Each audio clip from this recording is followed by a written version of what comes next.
শোয়েব আলাইহিস সালামের মেয়েকে বিয়ে করলেন। মেয়ের নাম ছিল সাফুরা। বিয়ে করে সপরিবারে দীর্ঘদিন থাকবার পরে 2-4টা বাচ্চাও হয়েছে মুসা আলাইহিস সালাম।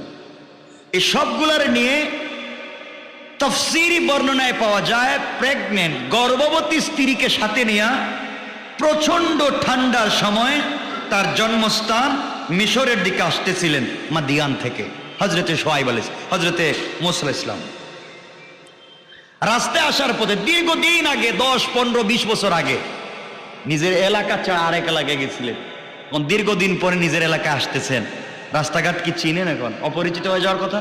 তা তো আগে, এখনকার রাস্তাঘাট না, আগেকার অপরিচিত হয়েছে। আসতেছেন, গভীর রাত্রে অন্ধকার, রাস্তাঘাট সব হারায় ফেলাইছেন। এদিকে স্ত্রীর ব্যথা উঠেছে, প্রেগনেন্ট ডেলিভারি ব্যথা উঠেছে। তিনি চিন্তা করেন, একদিকে ব্যথা উঠছে, একদিকে অন্ধকার, কুয়াশা, ঠান্ডা, রাস্তাও চিনেন না, যাবেন কোথায়? বিপদের উপরে বিপদ। মুসা আলাইহিস সালামকে আপনারা জানেন মুসা বানিয়েছেন কে? কত বিপদ থেকে বাঁচাইয়া বাক্সের ভিতরে ঢুকাইয়া ফেরাউনের বাড়িতে আইনা বড় করছেন কে? এই মুসাকে তো রাস্তায় কষ্ট দিবেন না কমপক্ষে আল্লাহ। যাই হোক, হযরতে মুসা আলাইহিস সালাম হঠাৎ করে তাকায় দেখেন রাস্তায় দূরে আগুন দেখা যায়। স্ত্রীকে বললেন, বাচ্চাদেরকে বললেন, তোমরা এখানে দাঁড়াও, সামনে যাই, আমি একা, যদি আগুন পাই তাহলে আগুন নিয়ে আসবো। আগুন নিয়ে আসলে তোমরা তাপ পোহাতে পারবে, ঠান্ডা দূর হবে, বাচ্চার উপকার হবে। 2 নাম্বার, যেহেতু এখানে আগুন আছে, এখানে লোকও থাকতে পারে, লোক পাইলে রাস্তা খুঁজে পাওয়া যাবে। তিনি কোথায় যাইতে চান? রাস্তা খুঁজে মিশর, নিজের বাড়িতে যাইতে চাচ্ছেন, নিজের জন্মভূমিতে যাচ্ছেন, রাস্তা খুঁজে পাচ্ছেন না। রাস্তার খুঁজে, আগুনের খুঁজে, আগুনের জন্য মুসা আলাইহিস সালাম যাচ্ছেন। আল্লাহ এই কথাটা কোরআনে কারীমের 20 নম্বর সূরা তাহা 10 থেকে 40-41 নম্বর আয়াতে লম্বা আলোচনা করেছে। আল্লাহ রাব্বুল ইজ্জত ওয়াল জালাল বলেন, ইদরা নারান ফাকালা লিআহলিহিম কুসু ইন্নী আনাস্তু নারান লাআল্লি আতিকুম মিনহা বিকাবাসিন আও আজিদু আলান নারি হুদা। আল্লাহ রাব্বুল ইজ্জত ওয়াল জালাল বললেন, সে যখন আগুন দেখল, অর্থাৎ মুসা আলাইহিস সালাম যখন আগুন দেখলেন, প্রকৃতপক্ষে সেটা আগুন ছিল না, আল্লাহর নূরের তাজাল্লি ছিল। সুবহানাল্লাহ। তখন তার পরিবারকে তিনি বললেন, তোমরা এখানে থাকো, আমি যে কথাগুলো আগে বলছি আল্লাহ কোরআনে বলছেন, তোমরা এখানে থাকো, আমি আগুন দেখছি, হয়তো আমি তোমাদের জন্য সেখান থেকে আগুন নিয়ে আসতে পারবো, আগুন থাপাতে পারবে, পোহাতে পারবে, কিছু জ্বলন্ত আঙ্গার নিয়ে আসতে পারবো, তোমাদের উপকার হবে। অথবা আও আজিদু আলান নারি হুদা, অথবা তোমাদের জন্য সেই জায়গা থেকে, আগুনের কাছ থেকে কোনো পথ প্রদর্শক পেয়ে যাব, পথের নিশানা পাবো, কোন দিকে চললে বাড়িতে যাওয়া যায়, মিশরে যাওয়া যায়। মুসা আলাইহিস সালাতু ওয়াস সালাম সন্তান স্ত্রীকে ওই জায়গায় রেখে দিয়া আগুনের সন্ধানে যখন বের হয়ে গেলেন, দূরে তিনি দেখলেন আগুন জ্বলতেছে। কাছে গিয়ে তিনি দেখতে পান গাছের কাঁচা পাতায় আগুন জ্বলে, কিন্তু পাতা জ্বলে না। মুসা আলাইহিস সালাম ওই জায়গায় পৌঁছে গেলেন। ফালাম্মা আতাহা নুদিয়া ইয়া মুসা ইন্নী আনা রাব্বুকা ফাখলা'না আলাইকা ইন্নাকা বিল ওয়াদিল মুকদ্দাসি তুওয়া।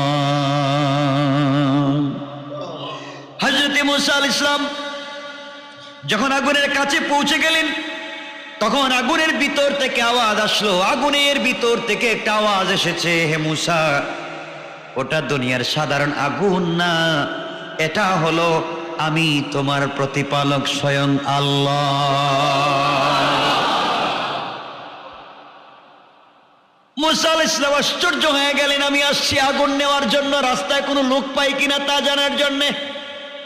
এখানে এসে আওয়াজ আসছে আগুনের ভিতর থেকে। আল্লাহ আল্লাহ এবার ডাক দিয়ে বললেন, ফাখলা'না আলাইকা ইন্নাকা বিল ওয়াদিল মুকদ্দাস তুওয়া। ও মূসা, এটা পবিত্র উপত্যকা, ওখানে আমি আল্লাহর নূরের তাজাল্লি পড়েছে। মূসা জুতা পায়ে দিয়ে ওখানে আসা যায় না, তুমি জুতা খুলে আসো। মূসাকে আল্লাহ তুর পাহাড়ে জুতা খুলে যেতে বললেন, আর আমার নবীকে জুতা সহ আর সে আজিমে যাওয়ার পারমিশন দিলেন। সুবহানাল্লাহ। এই জায়গায় আমার আর গোটা দুনিয়ার মানুষের মধ্যে পার্থক্য। তোমার আর আমার সম্মান কোথায় তুমি আর আমি জানি না। আমার বন্ধুগণ, লম্বা আলোচনা। ওই জায়গায় আল্লাহ রাব্বুল ইজ্জত ওয়াল জালাল মূসাকে বলেন, মূসা এটা তুর পর্বত, ওখানে আমি আল্লাহর নূরের তাজাল্লি, তুমি ঠিক মতো ঠিক জায়গায় এসেছো রে মূসা। তুমি আমাকেও বুঝতে পারতেছো না, আমি আল্লাহ এই মুহূর্তে তোমাকে নবুয়তের জন্য মনোনীত করে দিলাম। সুতরাং মূসা শোনো, লম্বা আলোচনা। এই আয়াত থেকে 40 আয়াত পর্যন্ত আল্লাহ বললেন, মূসা আমি যা প্রেরণ করছি তুমি কান দিয়ে শ্রবণ করো।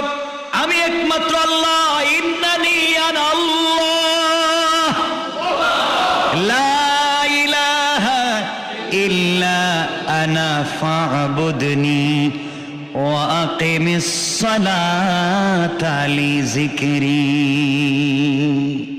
আল্লাহ বলে দিলেন, মূসা শোনো, আমি আল্লাহ তোমার কাছে ওহী করে দিলাম, মূসা রে তুমি ইবাদত করো, আমার স্মরণ, আমাকে স্মরণ করার জন্য সালাত কায়েম করো।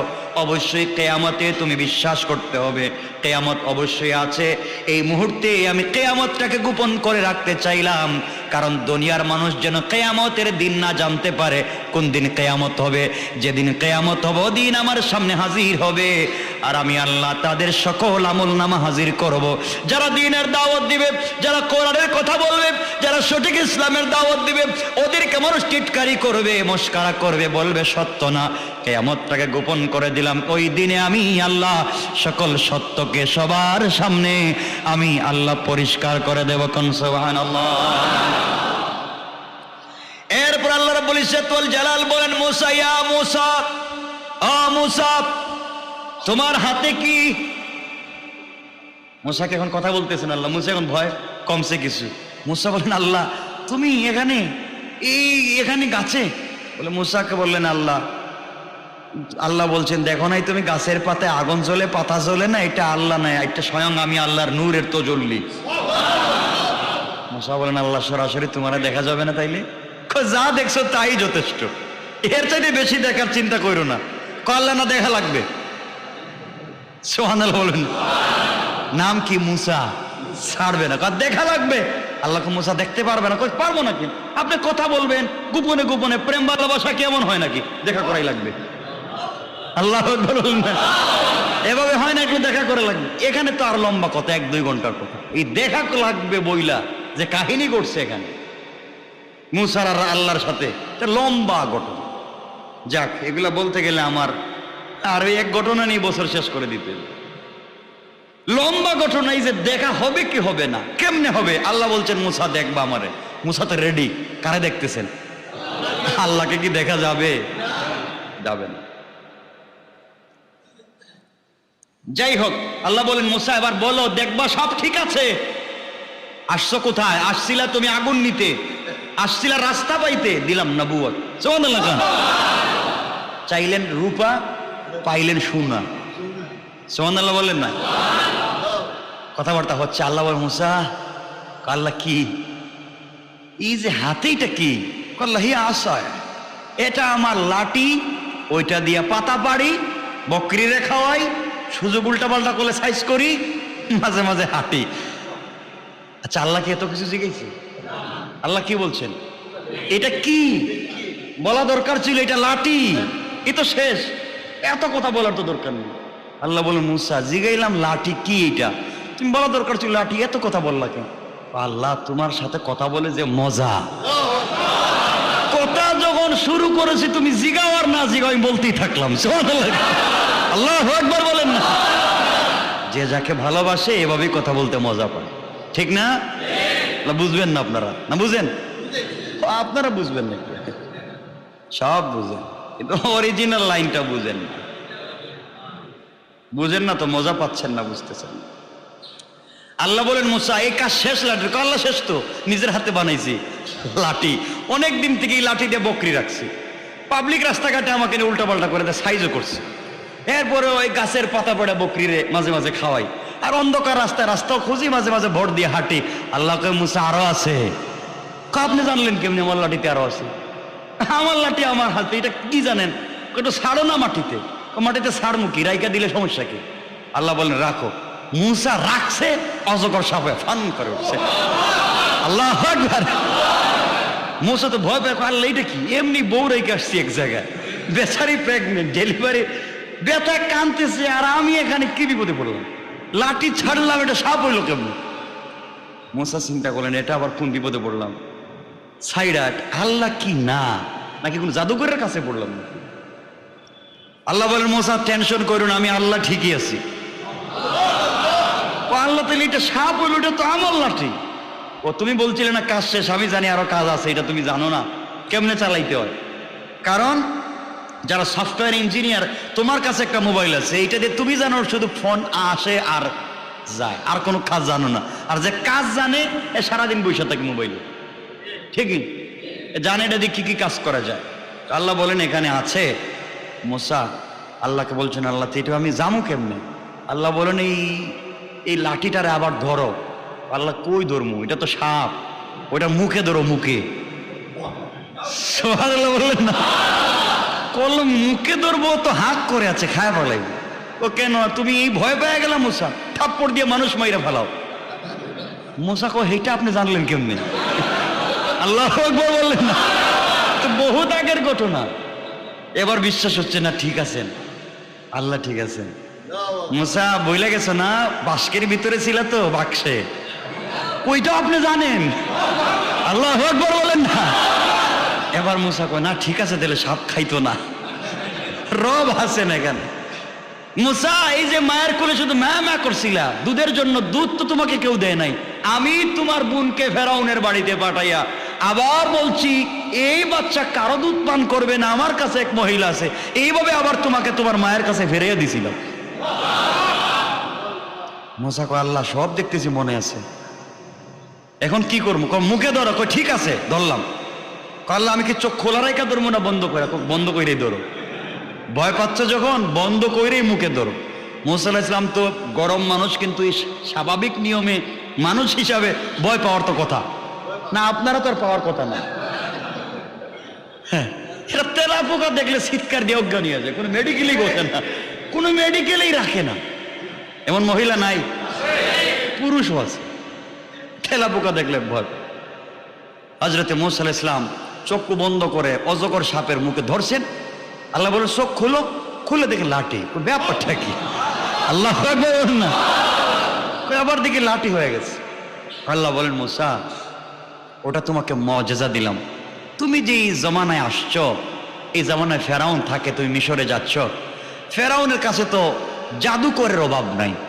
এই জাদুকরের জাদু নষ্ট করতে হলে ওরা জাদু করে, জাদু দিয়া সাপ বানাইয়া পাবলিককে ধ্বংস করতে চাইবে, আর তুমি জাদুকরদের মোকাবেলায় হাতের লাঠি ছেড়ে দিবা। আল্লাহু আকবার! কেমন রব! আমার বন্ধুগণ, হযরতে মুসা আলাইহিস সালামকে আল্লাহ বলেন মুসা আর একটু কিছু দিতে চাই। আল্লাহ দিলে তো আমি নিতে চাই, আপনি দিবেন আর আমি নিব না, থাকি হয়। আল্লাহ বলেন মুসা তাইলে তোমার ডান হাতটা দেখি। কাল্লা এই যে দেখেন আমার ডান হাত, কিছু আছে? নাই তো কিছু। ডান হাতটা বগলে রাখো তো। ডান হাত বগলে রাখছেন। আল্লাহ বলছেন বাইর করো। মুসা আলাইহিস সালাম বাইর করছেন, দেখে 10 থেকে 50 ব্যাটারি লাইটের মতো আলোকিত হয়। আল্লাহু আকবার! মুসা বলেন আল্লাহ এটা আবার কি? আল্লাহ বলেন মুসা আসছিলে না, রাস্তা খুঁজে পাচ্ছ না, অন্ধকার রাস্তা যাবা কেমনে? এই জন্য মুআজিজা দিলাম, লাইট, অন্ধকারে কাজে লাগবে। সুবহানাল্লাহ বলেন। যাও এবার। মুসা আলাইহিস সালামকে আরো অনেক কথা, এই বলতে বলতে তো আরো অনেক কথা। এবার মুসা আলাইহিস সালামকে আল্লাহ এত কিছু দিলেন, আর বললেন যাও মুসা তুমি এখন ফেরাউনের কাছে যাও। ফেরাউনের কাছে গিয়ে ঠান্ডা মাথায়, শান্তিতে, আস্তে আস্তে করে তাকে তুমি দ্বীনের দাওয়াত দাও। রাগ করবা না, গরম হবা না, মারামারি পিটাপিটির দরকার নাই, তোমার কাজ হচ্ছে পৌঁছে দেওয়া, আমি আল্লাহ বাকিটুকুন দেখবো। মুসা আলাইহিস সালাম আল্লাহকে বলছেন, হে আল্লাহ, হে আমার প্রতিপালক, আপনি বলছেন আমি যাওয়ার জন্য, রব্বি ইশরাহ লি সাদরি ওয়া ইয়াসসির লি আমরি ওয়াহলুল উকদাতাম মিন লিসানি ইয়াফকাহু কওলি। আল্লাহর কাছে বলছেন, আল্লাহ আপনি আমারে পাঠাইতেছেন ওখানে যাওয়ার জন্য, আমি তো তুত তুত তুত, এই যে এটা কি কয়, তুতলা, আমি তো ঠিক মতো কথা বলতে পারি না, আমার তো মুখের জড়তা আটকা পড়ে যায়। ওই যে ফেরাউন একবার আল্লাহকে, কেমনে হইলো তুমি কি জানো? আমার তো জানা নাই, আমার মুখে তুতলা হইলো কেমনে আমি জানি না। আল্লাহ বলছেন, জানবা কেমনেতে? ফেরাউন দিছিল আগুন আর স্বর্ণ, খেজুর আর আগুন, তুমি তো শুধু স্বর্ণ আর খেজুরই হাত দিছিলা, আগুনের দ্বারে কাছে তো যাইতেছিল না। ওই দিন যদি তোমার হাতকে আগুনে না নিতাম তাহলে তো ফেরাউন তোমাকে মাইরা ফেলাইতো। ওই দিন আগুনে হাত দিছিল, আগুন গরম, জিব্বায় হাত দিছিল, জিব্বা পুড়ে গেছিল। আল্লাহ এই ঘটনা আপনার জানা আছে? আল্লাহু আকবার বলবেন না? আল্লাহর তো সবই জানা আছে। আমার বন্ধুগণ, এক পর্যায়ে আল্লাহর কাছে চাইলেন, আল্লাহ আমার বক্ষকে প্রশস্ত করে দাও, আমার জিহ্বার জড়তাকে তুমি দূর করে দাও, যাতে ওরা আমার কথা সহজে বুঝতে পারে। আল্লাহ, আর আমি একা একা ফেরাউনের কাছে দাওয়াত দিব, আমাকে একজন সাহায্যকারী সঙ্গী দাও, কিন্তু এই সাহায্যকারী যদি আমার ভাই হারুন হয় তাইলে একটু ভালো হয়। সুবহানাল্লাহ বললেন না? আল্লাহ বলেন, যাও তোমার ভাইকে আমি তোমার সাথে দিলাম, আর যাও তুমি এখন দাওয়াত দাও। আল্লাহ বলেন, মুসা তুমি আমার কাছে এই মুহূর্তে যা যা চাইছো সব দিলাম, এবার দাওয়াত দাও। আমার বন্ধুগণ, এবার মুসা আলাইহিস সালাম আসতে লাগলেন। আমার কথা হচ্ছে, মুসা আলাইহিস সালামকে আল্লাহ রব্বুল ইজ্জত ওয়াল জালাল যেই দিন আল্লাহর সঙ্গে কথা বলতে তুর পাহাড়ে নিয়েছিলেন, এই দিন ছিল 10 মুহররম আশুরা। এরপরে মুসার সঙ্গে আল্লাহ কয়েক মিনিট কথা বললেন, পুরানা স্মৃতির কথা, কেমনে ফেরাউন মুসা আলাইহিস সালামকে আটকাতে চাইলো দুনিয়ার জমিনে, আল্লাহ কেমনে নিয়ে আসলেন, তার মা কেমনে চুলার ভিতরে রাখলেন, আল্লাহ কেমনে বাঁচাইলেন, কেমনে বাক্স বানানো হলো, আল্লাহ গল্প করতেছেন। মুসা বলতেছে আরো কো। হঠাৎ আল্লাহ বলছেন, মুসা কিও আমার সাথে গল্প করতে করতে বউ যে কাঁদতেছে ডেলিভারির ব্যথায়, ভুলে গেছো? আল্লাহ আরেকটু কথা কন। তুমি তো মানবতার উল্টা বলতেছো, এখন আমি কথা বলতে বউ দেখবে কে? যাও। আল্লাহ কি আবার কি কথা বলবেন? না আজকের কথা শেষ? আল্লাহ বলছেন, না মুসা, আজকে শেষ না, আজকে কথা বলা শুরু করলাম, কথা বলা শুরু করলাম, আর বহুত কথা হবে। আমরা যেমন বন্ধু বান্ধবের সঙ্গে দেখা হইলে সব কথা একদিনে বলে ফেলাইতে চাই, তো বন্ধু বলে, বন্ধু রাখ, 20 বছর পরে দেশে আইছি, একটু রেস্ট নি, কালকে আবার শুরু করবো না কথা। তো আল্লাহ বলেন, মুসা যাও, কথা তো শুরু হয়েছে, আবার বলবো, এখন গিয়ে দেখো বউ বাচ্চা কেমন আছে। সুবহানাল্লাহ। কথাবার্তা হচ্ছে। হযরতে মুসা আলাইহিস সালাম এই নিদর্শনগুলো নিয়ে আল্লাহ এই এক সূরা তাহার 40 থেকে 48 নম্বর আয়াত, এই 11 থেকে 48 নম্বর আয়াত, লম্বা কথা এখানে বলেছেন। সব কথা বলতে তো বহুত সময়ের দরকার। 10 থেকে 11 থেকে 48 নম্বর আয়াত পর্যন্ত সূরা তাহায় আল্লাহ আলোচনাগুলো করেছেন। আমার বন্ধুগণ, মুসা আলাইহিস সালামের সঙ্গে কথা বলার মাধ্যমে আল্লাহ যে মানব জাতির সম্মান দিয়েছেন, এই দিনটা কোন দিন? আশুরা। কয়টা গেছে ঘটনা? 6টা না? কয়টা গেছে? 7 নাম্বার ঘটনা হলো, আল্লাহ কত লম্বা হয়ে যাচ্ছে। 7 নাম্বার ঘটনা হলো, মুসা আলাইহিস সালামকে আল্লাহ রাব্বুল ইজ্জত ওয়াল জালাল যেই দিন তাওরাত দিয়েছেন। কি দিয়েছেন? ওই দিনে ছিল 10 মুহররম আশুরা। এই তাওরাত দেওয়ার ঘটনা অনেক লম্বা। মুসা আলাইহিস সালামকে আল্লাহ বলছিলেন, 30 দিন তুমি এক জায়গায় থাকো, একটু রাত্রি যাপন করো, এতেকাফের মতো থাকো। আর 10 দিন বাড়াই আল্লাহ বলছেন, আর 22 লাইলা, 40 রাত্র এখানে থাকো। মুসা আলাইহিস সালাম 40 রাত্র থাকলেন। এরপরে কেমনে কেমনে তাওরাত পাইলেন, এই তাওরাত কি ছিল, তাওরাতে লেখা, আমার নবীর নাম কোথায় কোথায় লেখা ছিল, তাওরাতে আল্লাহ কি কি বলেছিলেন, মুসা আলাইহিস সালামকে কি কি করতে বলেছিলেন, যারা তাওরাতকে অস্বীকার করেছিল এবং তাওরাতে লিখিত কোরআনকে যারা বর্তমানে অস্বীকার করেছে, তাদের সম্পর্কে আল্লাহ এই জায়গায় কি কি আলোচনা করেছেন। লম্বা কথা, রাত্র 10:30। যেই জামানায় নমরুদ বিশাল পাওয়ারফুল, ক্ষমতার মালিক, সে জানতে পারলো যে একটা সন্তানের জন্ম হচ্ছে, জন্ম হলে সে একত্ববাদ এবং তাওহীদের দাওয়াত দিবে। কিসের দাওয়াত? তাওহীদের দাওয়াত, এক স্রষ্টার দাওয়াত দিবে। আর কারো পূজা করা যাবে না, মূর্তির সামনে মাথা নত করা যাবে না। এই কথা শুনবার পরে আজার চিন্তা করলো, এই ছেলেকে আটকাতে হবে। কি করতে হবে? আটকাতে হবে, ও জন্য পৃথিবীতে না আসতে পারে। সিদ্ধান্ত নিয়েছে কারা? কথা বলেন না কেন? পৃথিবীর সকল পরাক্রমশালী শয়তানেরা মিলে সিদ্ধান্তে উপনীত হয়েছে যে তাওহীদের দাওয়াত যিনি দিবেন, সেই ইব্রাহিম নামে একটা সন্তান বা একটা শিশু সন্তান অচিরেই পৃথিবীতে আগমন করবে, যার মাধ্যমে এই পৃথিবীতে এক আল্লাহর তাওহীদ প্রতিষ্ঠা লাভ করতে যাচ্ছে। সুতরাং তাকে আটকাতে হবে। কি করতে হবে? আটকাতে হবে। এই আটকানোর জন্য নমরুদ পরামর্শ মিটিংয়ে বসলো। সকলে মিলে পরামর্শ দিল যে আপনার এই মন্ত্রী পরিষদে সব থেকে বেশি চালাক এবং শিক্ষিত পার্সনের নাম হচ্ছে আজর। কে? আজর। তাকে দায়িত্ব দেওয়া হোক এবং এই পৃথিবীতে আইন করা হোক বার্থ কন্ট্রোল, জন্ম নিয়ন্ত্রণ আইন। আর ছেলে সন্তান জন্ম দেওয়া যাবে না, কারণ ছেলে জন্ম দিলেই হতে পারে ওইটা ইব্রাহিম। দায়িত্ব দেওয়া হলো আজরকে। তাহলে বোঝা গেল ওই স্বাস্থ্য খাতের এবং পরিবার পরিকল্পনা মন্ত্রী হলেন কে? আজর। আল্লাহ বলছেন, নমরুদ তুই আজরকে দায়িত্ব দিয়েছিস ইব্রাহিমকে আটকাবে, ইব্রাহিম যেন পৃথিবীতে আসতে না পারে, এটা তোর সিদ্ধান্ত ছিল। আর আমি আল্লাহ সিদ্ধান্ত নিলাম, পরিকল্পনা করলাম ইব্রাহিমকে দিব সেই তোর পরিকল্পনা মন্ত্রী আজরের ঘরে। আল্লাহু আকবার বললেন। আল্লাহর সিদ্ধান্ত, কথাগুলো বুঝবার জন্য বলছি। এজন্য এই ক্ষমতা আছে কার? আমি যে বলছি ইবাদত করতে হবে আল্লাহর। দেখেন ওরা পরিকল্পনা করেছে আটকাবে, আর আল্লাহ পরিকল্পনা নিয়েছেন দিবেন। এখন শক্তি যার বেশি হবে তারই আমরা ইবাদত করব। ঠিক আছে তো? এখন আজকে আমরা দেখব যার শক্তি বেশি আমরা তার সাথে আছি। কেন? আমরা বিপদে থাকতে নাই, এমন নেতার অনুসরণ করতে নাই যে মাইর খাইলে বিদেশে ভাগে, যাওয়ার সময় 2-4 গাড়ি টাকাও নিয়ে যায়। আমরা এমন নেতা চাই না, আমরা এমন নেতা চাই কর্মীদের সাথে মরে যেতে চাই। ঠিক না? সুতরাং আমরা আজকে দেখব এমন পাওয়ারফুল কে আছেন। যাই হোক, এক পর্যায়ে নমরুদ চলতেছে। সংক্ষেপ করে বলি, নাইলে আমরা সময় পাবো না, আমরা অনেক কথা বলতে হবে, শুনতে হবে। এক পর্যায়ে আল্লাহ সিদ্ধান্ত নিলেন ইব্রাহিম আলাইহিস সালামকে পৃথিবীতে দিবেন এবং মূর্তির বিরুদ্ধে আন্দোলন করে এক আল্লাহর তাওহীদ প্রতিষ্ঠা করবেন। নমরুদকে আজরের ঘরে আল্লাহ দিলেন ইব্রাহিমকে। সুবহানাল্লাহ। ইব্রাহিম আলাইহিস সালাম পৃথিবীতে আসলেন, আস্তে আস্তে করে বড় হচ্ছেন। কারণ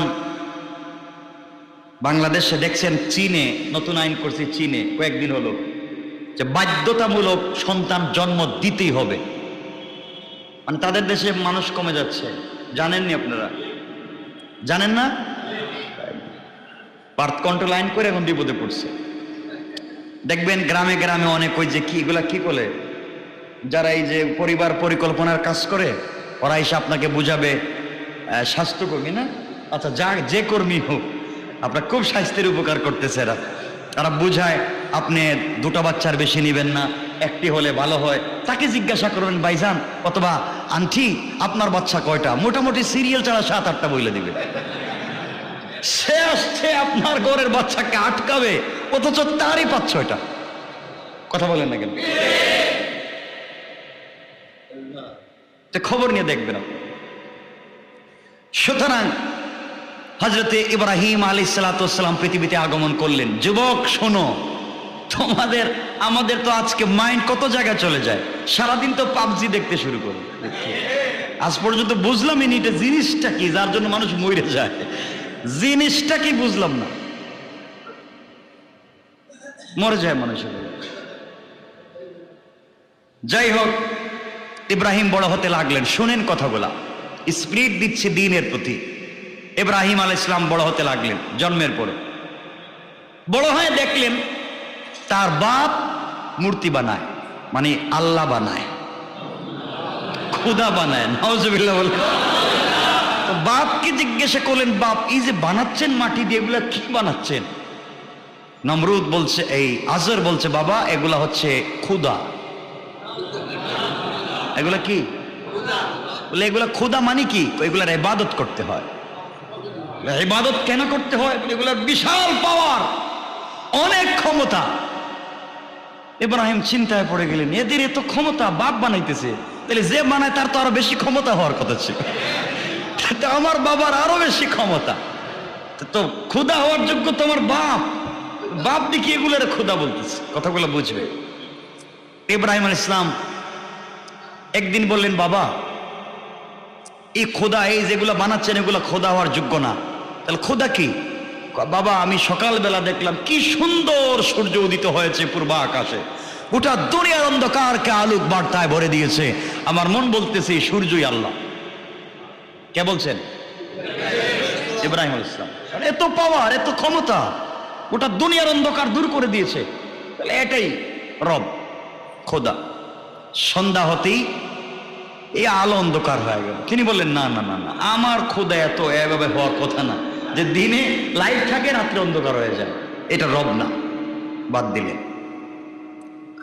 রাত্র হয়ে গেল, তারকা উঠে গেল, চন্দ্র উঠে আবার অন্ধকার দূর করে দিল। তিনি বললেন, না, বুঝতে পেরেছি, এখন যেটা উঠছে ওটা আগের চাইতে সুন্দর বেশি, এটাই রব। আর আশেপাশে যারা আছে, যে তারকা, এগুলো বাচ্চা কাচ্চা। সকাল হওয়ার সাথে সাথে ওগুলো নাই হয়ে গেল। তিনি বলেন, এগুলা কিছুই রব হতে পারে না, রব কোনোদিন শেষ হয়ে যায় না।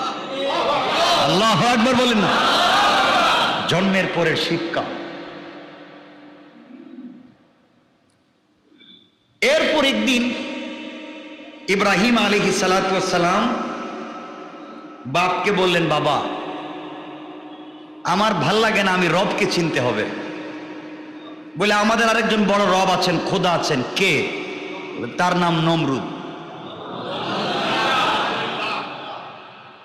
আজর নিয়ে গেছে সন্তানকে নমরুদের কাছে। নমরুদের কাছে নিয়ে বলছে, এই যে আমার ছেলে, এই যে আমাদের খোদা। ইব্রাহিম আলাইহিস সালাম গিয়ে দেখেন খোদা। কমন সেন্সে তো বলে, যিনি সৃষ্টি হবেন, তিনি স্রষ্টা হবেন, তিনি তো সৃষ্টির চাইতে সুন্দর হওয়ার কথা। কিন্তু যাওয়ার পরে দেখা যায় ও তো একবারে, কি বলবো, কোন দেশের মানুষের নাম বলবো, ছোট করে লাভ নেই।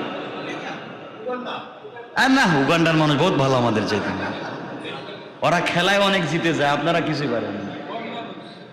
মানে এটা কোনো মানুষই না, ঠোঁট মোটা, পাও রেল লাইনের মতো ফাড়া ফাড়া, আর এত কালো। তিনি বললেন, আপনি যদি খোদাই হবেন তো আপনি এত সুন্দর করে সূর্য উঠান, এত সুন্দর করে তারকা উঠান, এত সুন্দর করে খুঁটিবিহীন আসমান বানাইছেন, আপনার অবস্থা তো খারাপ কেন? তিনি জিজ্ঞাসা করলেন, আপনার এই অবস্থাটা এত খারাপ কেন? নিজেকে একটু কন্ডিশন করে সুন্দর করে বানাতে পারলেন না কেন? নমরুদ দেখছে বিপদ তো ঘাড়ে উঠে গেছে, শেষ পর্যন্ত আমাকে জিজ্ঞাসা করতেছে আমি এমন কেন? ইব্রাহিম বললেন, না, তুমি খোদা হওয়ার যোগ্য না। আল্লাহু আকবার বললেন না। কেমন একটা শিক্ষা আল্লাহ রাব্বুল ইজ্জত ওয়াল জালাল দিচ্ছে, দেখেন। কারণ আমার রব তেমন হওয়ার কথা না। কিছুদিন যেতে না যেতে আজব ঠাকুর বলছে, বাবা বহুত মূর্তি বানাইছি, এগুলা বাজারে বিক্রি করতে হবে। ইব্রাহিম বললেন, আব্বাজান এই খোদারে আপনি বিক্রি করবেন? এ কিনবে কে? বলে, তার উম্মতেরা, গোলামেরা কিনবে। বলে, আল্লাহরে কিনা বেচা করা যায় না, এগুলা বাজারে নিয়ে যায়। ইব্রাহিম আলাইহিস সালাম, টুকরি চিনেন তো? আপনারা কি বলেন? টুকরি তো বলেন। এক টুকরি মাথায় নিছে খুদারে, এক টুকরি খুদা মাথায় নিছে না, বাজারে যাইতেছে। যাওয়ার পথে রাস্তায় গিয়ে গেলে মাথা থেকে নামাইছে, নামায় কাছে ছিল একটা নদী, নদীতে একটা একটা করে চুবাইতেছে, পানিতে চুবাইতেছে, এইটারে পানি খাওয়াইতেছে। পানিতে চুবাইতে চুবাইতে কোনোটার হাত নাই, কোনোটার পাও নাই, কোনোটার কান নাই, কোনোটার মাথা ভেঙে গেছে।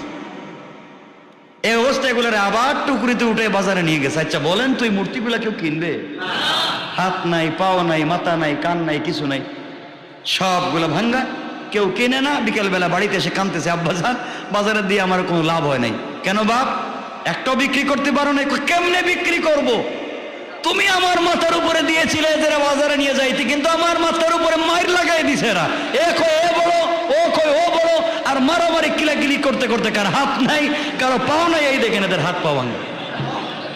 আল্লাহু আকবার বললেন না। ইব্রাহিম আলাইহিস সালাম বলেন, এই নাও, আজর বলতেছে, কো কি বাপ, এরা মারামারি করছে? কো বাবা দেখেন না, এরা মারামারি করতে করতে আমার যে কি বেহাল অবস্থা। তোমার রব আমার মাথায় মারামারি করছে, সব ভেঙে গেছে। আজর বলতেছে এরা মারামারি করবে মানে এরা তো নিজের মাথায় প্রস্রাব করলেও সরাইতে পারে না, এরা মারামারি করবে কেন? এবার ইব্রাহিম ডাক দিয়ে বলেন, বাপজান, যেই খোদা নিজে মারামারি করতে পারে না, যেই খোদার মাথায় আপনার বাসায় প্রস্রাব করে দিলে সরাইয়া দিতে পারে না, যার নিজেকে বাঁচানোর ক্ষমতা নাই, আমার বিশ্বাস হয় এরা খোদা হতে পারে না।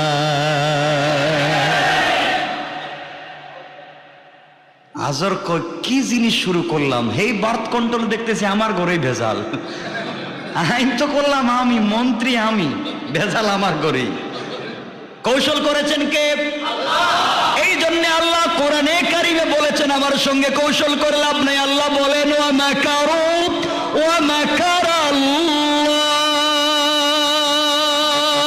আল্লাহু আকবার, ওয়াল্লাহু খায়রুল মাকিরিন।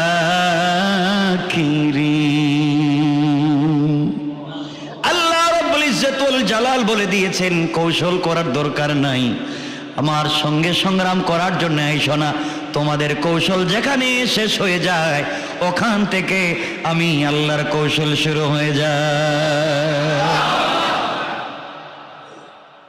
আজর দেখলো বিপদ তো আমার ঘাড়ে, এখন হচ্ছেটা কি? লম্বা হয়ে যাচ্ছে না? কষ্ট হচ্ছে? যাক, আমরা সংক্ষেপ করে করে সামনের দিকে যাই। আল্লাহ যদি কোনোদিন লম্বা করার সুযোগ দিয়ে লম্বা করে করে বলবো। এক পর্যায়ে কোনোভাবেই যখন ঠিক করা গেল না ইব্রাহিমকে, তখন আবার নমরুদ বসে আজরকে বলছে, আজর, তোমাকে দিছিলাম মন্ত্রী বানাইয়া, বিপদ তো তোমার ঘরেই দেখতেছি, ব্যাপার কি? বাদশাহ জাহাপনা, আপনিই বলেন খোদা কি করা যায়? সবাই বসে পরামর্শ করতেছে কি করা যায়। ইব্রাহিম থেকে তো সমাজকে বাঁচাতে হবে, আবার মন্ত্রীর ছেলে, চাইলে তো মারা যাইতো না, কথা কন না কেন? চাইলেই মার দেওয়া যাইব? পাবলিকের ছেলে হইলে গুম করা যায়, মন্ত্রীর ছেলেরা তো আর গুম করা যাচ্ছে না। মহা বিপদে পড়ছেন নমরুদ, পরামর্শ করতেছেন। এই পরামর্শের ভিতরে পৃথিবীর সব থেকে বড় পরামর্শদাতা এই সময় এসে হাজির হইছে, তার নাম কি? শয়তান। হাজিরে বলতেছে, নমরুদ আঙ্কেল, বৃদ্ধ মানুষ, দাড়ি মুখ সব সাদা, আয়সা বলতেছে, বাবা এখানে কি করতেছো? আঙ্কেল আপনি কি? বাবা আমার চিনবা না। আমার আপনারা চিনবো না মানে কি? আমার আপনি কেমনে চিনবেন? আপনি তো আমার শিষ্য, আমি হলাম আপনার নেতা, আপনার পরিচয় কি? পরিচয় দেওয়ার দরকার নাই, সমস্যাটা কি? এটা কম। সমস্যা হচ্ছে পরামর্শ করতেছি বসে, আমার দেশে এখন তো আর মূর্তি টুর্তির ইবাদত করা যায় না। সমস্যা একটা ছেলে ইব্রাহিম, আমার মন্ত্রীর ছেলে, সব মূর্তির বিরুদ্ধে ওয়াজ করে, এক আল্লাহর ইবাদত করতে হবে, মূর্তি পূজা করা যাবে না। এখন তো কত কিছু করলাম, এর তো আর বাঁচতে পারলাম না, হয়ে গেছে, করবো কি? একটা কাজ করেন, যারা দ্বীনের দাওয়াত দেয়, যারা তাওহীদের দাওয়াত দেয়, যাদের ভিতরে দ্বীনের স্পিরিট আছে, তাদেরকে যদি ধ্বংস করতে হয়, আপনি আপনার দেশে একটা মেলার আয়োজন করেন, মেলার গানের আয়োজন করেন। ওই জায়গায় পৃথিবীর থেকে সুন্দরী মেয়েদেরকে টাকা দিয়ে কিনে এনে উলঙ্গ করে ছেড়ে দিবেন। আর ওই গানের আসরে যদি একবার ইব্রাহিমকে নিতে পারেন, আর ইব্রাহিম যদি চোখ দিয়ে চায়, তাহলে ইমানের নূর চলে যাবে, আর কাজ হবে না। তাহলে বোঝা গেল ইমানের নূর নষ্ট হয় কিসে? কথা বলছে, নাচ, গান, অশ্লীলতায়। আর যুবকেরা এগুলো তো চিনেই না, বাংলাদেশের চিনেই না এগুলো, এরা তো সব ফেরেশতা, আল্লাহর ওলি। ঠিক বললাম না? এগুলার থেকে আমাকে আপনাকে বেঁচে থাকতে হবে, অনেক দূরে থাকতে হবে। আমার বন্ধুগণ, গভীর মনোযোগ। এক পর্যায়ে গানের আয়োজন করা হলো, গোটা দুনিয়া থেকে নর্তকীদেরকে সাজিয়ে আনা হলো, আর বলে দেওয়া হলো, তোমরা কোনোভাবে যদি এই জায়গায় ইব্রাহিম আলাইহিস সালাতু ওয়াস সালামকে নিয়ে যেতে পারো, তোমাদের গানের মধ্যে ওখানে নিয়ে আয়োজনের ভিতরে তাকেও শামিল করে দিতে পারো, তোমরা যা চাইবা তাই পাইবা। ইব্রাহিম আলাইহিস সালামকে নিয়ে যাওয়ার জন্য তার কয়েকজন বন্ধুকে নমরুদ পাঠিয়ে দিল, আর বলল, যাও আয়োজন তো শুরু হয়ে গেছে, বন্ধ করা যাবে না, দীর্ঘ 1 মাস চলবে। কোনোভাবে ইব্রাহিমকে তোমরা ওই জায়গায় নিয়ে আসো। সবাই গেল। আল্লাহর পয়গম্বর ইব্রাহিম আলাইহিস সালাম তখনও পয়গম্বর হন নাই, যুবক ছেলে নিয়ে যাওয়ার জন্য এসেছে। ইব্রাহিম আলাইহিস সালাতু ওয়াস সালামের কাছে এসে বলছে চলো না গানে যাই। ইব্রাহিম চিন্তা করলেন ওগুলা তো আমি কোনোদিন পছন্দ করি না, আর আমরা হলে তো টুপি খুলে পাঞ্জাবি খুলেও চলে যায়। ঠিক বললেন কেন? এগুলো করে কে? ওরা ধরে একটু সাইজ করতে পারেন না? এগুলো শয়তানি বাদ দেন, দিনের পথে চলে আসেন। আমার জীবনে কোনোদিন টেলিভিশন দেখিনি, তো কি হয়েছে? মানে নাচ গান দেখা হয়নি, তো কি হয়েছে? কি হয়েছে কি? আমরা কি মানে এই গ্রহের না, আমরা কি অন্য গ্রহে চলে গেছি? ভালো থাকবার চেষ্টা করেন। এই ব্রেইনটা আল্লাহর দেওয়া, ভালো কাজে ব্যয় করেন। সময়টা আল্লাহর দেওয়া, ভালো কাজে ব্যয় করেন। দুনিয়ায় কল্যাণ পাবেন, আখিরাতে কল্যাণ পাবেন। জীবনকে ভালো কাজে ব্যয় করেন। আপনার বাবা আপনার নাম নিয়ে, সম্মান নিয়ে এই পৃথিবীতে নিজেকে অনেক মর্যাদাশীল মনে করতে পারে। আমার বন্ধুগণ, ইব্রাহিম আলাইহিস সালামের কাছে আসছে। ইব্রাহিম চিন্তা করলেন আমি কি বলি। তিনি লম্বা কোরআনের আয়াত আমি বলছি, তিনি বললেন ইন্নী সাকিম। না, ইব্রাহিম এমন মানুষ ছিলেন, তিনি যদি কোনো জিনিস বলতেন যেতে পারবেন না, সবাই জানতো যে ওরে আর মাইরা পিটাইয়া নেওয়া যাবে। সবাই চলে গেছে, গান চলতেছে। হযরত ইব্রাহিম যে বলছেন আমি অসুস্থ, এটা শারীরিক অসুস্থতা ছিল না, ওটা ছিল মানসিক অসুস্থতা। মানসিক অসুস্থতা। হারে, আমার দেশের মানুষ এত নির্বোধ, নিজের হাতে আমার বাবা মূর্তি বানায় আর এর সামনে গিয়ে এরা মাথা নত করে। তিনি এই চিন্তা করতেছে। সবাই চলে গেল গান বাজনায়, ইব্রাহিম আলাইহিস সালাম গেলেন না। ইব্রাহিম আলাইহিস সালাম বলতে লাগলেন তোমরা মূর্তি পূজা করো কেন?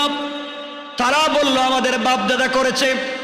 ইব্রাহিম আলাইহিস সালাম যুক্তি দিলেন বাপ দাদা ভুল করলে তো ভুল করা যায় না, ওখান থেকে অবশ্যই ফিরে আসতে হবে। তারা যুক্তিতে পারল না, যুক্তিতে মানল না।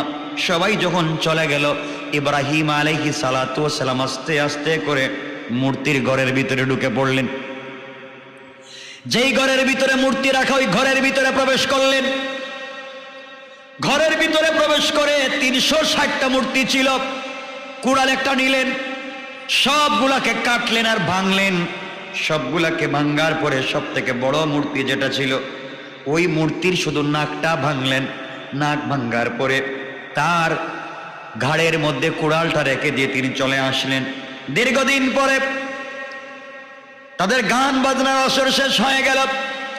সবাই যখন বাড়িতে পৌঁছে গেল, বাড়িতে আসার পরে সবাই ইবাদতের জন্য নাচ গান করে আসছে। এখন ইবাদত লাগবে। আমাদের দেশেও আছে, গুনার কাজ করে দেখবেন আবার মসজিদেও যায়, বলেন না কেন? তারা যখন ইবাদত করার জন্য আসছে, মূর্তির ঘর খুলে দেখে সবগুলা মূর্তি ভাঙ্গা,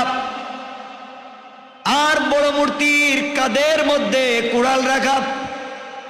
এই কাজ কে করেছে? সবাই তো আশ্চর্য হয়ে গেল, এই কাজ কে করতে পারে? সবাই বলতে লাগলো আমাদের প্রোগ্রামে ইব্রাহিম যায় নাই। বুঝতে পেরেছি ইব্রাহিম ছাড়া এই কাজ তো কেউ করে নাই। ইব্রাহিম আলাইহিস সালামকে ডাকা হলো, তাকে বলা হলো বলো আমাদের মাবুদের সঙ্গে এই ব্যবহার কে করেছে? তুমি কি এইরূপ আচরণ করেছো? কে ভেঙ্গেছে? সবাই তো গানে গিয়েছিলাম, তুমি যাও নাই, তুমি গ্রামে রয়ে গিয়েছিলা। তুমি বলো তুই ব্যবহার কি করলো, কে করলো? ইব্রাহিম আলাইহিস সালাতু ওয়াস সালাম বললেন আমাকে বলো কেন? বড় মূর্তিটি যার গাড়ির ভিতরে কুড়াল নিয়ে দাঁড়িয়ে আছে, সে ভেঙ্গেছে কিনা তাকে জিজ্ঞাসা করো। তোমরা বড় মূর্তিকে জিজ্ঞাসা করো। ওরা বলতে লাগলো, বড় মূর্তির কাছে গিয়ে বলল, জিজ্ঞাসা করলো আপনি কিছু জানেননি? বড় মূর্তিকে জিজ্ঞাসা করতেছে আপনি কিছু জানেননি? গিয়া হাত দিয়া দেখে মাথাও ভিজা। কি ভিজা? হাত পাও ভিজা। চিন্তা করলো ভিজাই লোকে। তো এখানে আর একটা শয়তান ছিল, নাক লাগায় দেখে কুত্তার প্রস্রাবের গন্ধ করে। চিন্তা করছে ওর জায়গায় কোনো লাভ নাই, ওরে নিশ্চিত কুত্তা প্রস্রাব করছে। ও সরাইতে পারলো না, ওর জায়গায় লাভ কি, কে ভাঙছে? তারা সবাই এই যে ইব্রাহিমকে বলছে ইব্রাহিম পরে জিজ্ঞাসা কোনো লাভ নাই, আমাদের মূর্তি কিছু বলতে পারবে না। ইব্রাহিম বললেন, তাহলে কি তোমরা সবচেয়ে উপকারী সত্তা আল্লাহকে ছেড়ে দিয়ে এমন বস্তুর পূজা করছো যারা তোমাদের কোনো উপকার করতে পারে না, যারা নিজেদের উপকার করতে পারে না? আল্লাহু আকবার। তোমরা কি কিছুই বুঝো না? মহান উপকারী আল্লাহকে ছেড়ে দিয়ে তোমরা এমন জিনিসের পূজা করছো যা নিজেরও উপকার করে না, তোমাদের উপকার করে না। তারা তো রেগে গেল, কারণ দেখবেন কিছু লোক যখন যুক্তিতে পারে না তখন কি দে, গালি দে, হুমকি দে, তোরে দেখে লইমু এবার, ঠিক না? এবার সবাই বলছে ইব্রাহিম এবার তোমাকে দেখে নি। ইব্রাহিম আলাইহিস সালাম চিন্তা করলেন এখন কি হয় তা তো আর বুঝতেছি না, কারণ আল গযবু ইয়াকুলুল আকল, মানুষ যখন রেগে যায় তখন তার জ্ঞানকে রাগ খেয়ে ফেলে। এজন্য আমরা বলি রেগে গেলেন তো, এজন্য আপনারা রাগেন না। ঠিক বললাম না? কি ঠিক? রাগে না নাকি? ঠিক, সব ঠিক। এত রাগ করে কেতে? যাই হোক, আমরা সংক্ষেপ করে সামনে যাই। এই মূর্তি পূজারীদের জ্ঞান ছিল সীমিত, ফলে তারা ইব্রাহিমের কাছে তাদের মতবাদের পক্ষে যুক্তি দিতে না পারবার কারণে রাগ করে তারা হুমকি দিল, তোমাকে কিছু করেই ছাড়ব। আমার বন্ধুগণ, হুমকি দিয়ে বলল ইব্রাহিম তোমাকে পুড়িয়ে মারবো। নাউজুবিল্লাহ বলল। কেমনে মারবে? পুড়িয়ে মারবে। সুতরাং তারা জ্বালানি সংগ্রহ করা শুরু করে দিল। সিরিয়ার দূর দূরান্ত থেকে কাঠ সংগ্রহ করে পাহাড়ের মতো উঁচু করা শুরু করে দিল। তারপর তাতে আগুন ধরিয়ে দিল। আগুন ধরিয়ে দেওয়ার পরে আগুনের তাপ প্রায় 4 মাইল পর্যন্ত বিস্তৃত হয়ে গেল। 4 মাইল পর্যন্ত আগুন আর আগুন। উপর দিক থেকে পাখি পর্যন্ত উড়া বন্ধ করে দিলাম। পাখি উড়ে যায় না। পাখি উড়ে গেলে আগুনের তাপে জলে পুড়ে নিচে পড়ে যায়। এই অবস্থা যখন তৈরি হয়ে গেল, আগুনের দ্বারে কাছে কেউ যায় না। ইব্রাহিম আলাইহিস সালামকে আগুনের মাঝখানটায় ফেলে দেবার তারা ষড়যন্ত্র করলো। ইব্রাহিম আলাইহিস সালাম আল্লাহকে ডেকে বললেন, আল্লাহ তাআলা, আমি শুধুমাত্র কেবলমাত্র তোমার তাওহীদ আর একত্ববাদের দাওয়াত দেওয়ার কারণে, এক আল্লাহর উপরে ঈমান আনবার কারণে আমার উপরে এত শক্তি, এত আযাব আসতেছে, এত কষ্ট আসতেছে, এত নির্যাতনার জুলুম আসতেছে। আয় আল্লাহ তাআলা, গোটা দুনিয়া আমার বিরুদ্ধে চলে গিয়েছে, আমার আপত্তি নাই। আপনি যতক্ষণ পর্যন্ত আমার পক্ষে আছেন আমার কোনো চিন্তা নাই। আমার বন্ধুগণ, অবশেষে ক্রেনের মতো করে একটি চড়ক গাছ বানানো হলো। শিকলে ঝুলিয়ে দূর থেকে চড়ক গাছের মাথায় করে ইব্রাহিম আলাইহিস সালামকে আগুনের মাঝখানে ফেলে দেওয়া হলো। আগুনের উত্তাপে ইব্রাহিম আলাইহিস সালামকে লোহার শিকল দিয়ে যেভাবে বেঁধে রাখা হয়েছিল, হাত পা গুলা আগুনের তাপে সবগুলা গলে গলে পড়ে গেল। এত আগুন ছিল, সবগুলা গলে গলে পড়ে গেল। কিন্তু আল্লাহর কুদরতে ইব্রাহিম আলাইহিস সালামের কিছুই হলো না। কে করেছেন? আমি শুধু বুঝাতে চাচ্ছি সেই রবের কেন ইবাদত করবেন না, এত ক্ষমতার মালিক।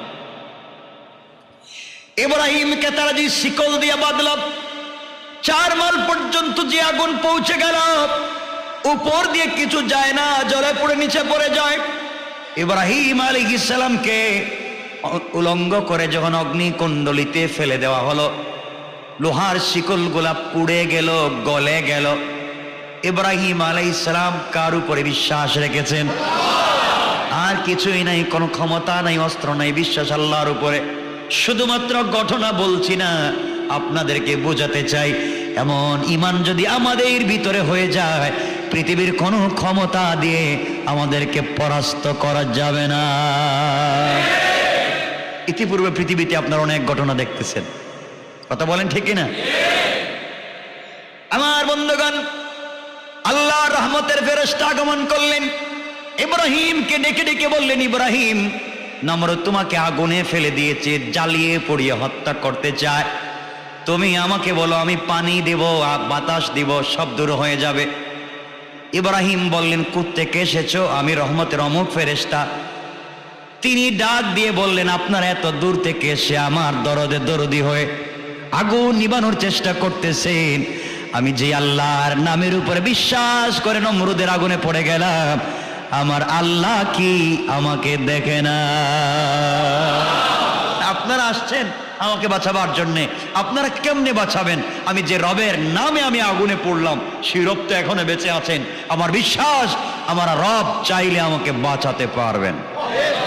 আল্লাহু আকবার। শুধু আমাদের বিশ্বাসটা সেই জায়গায় পৌঁছে যাওয়া দরকার।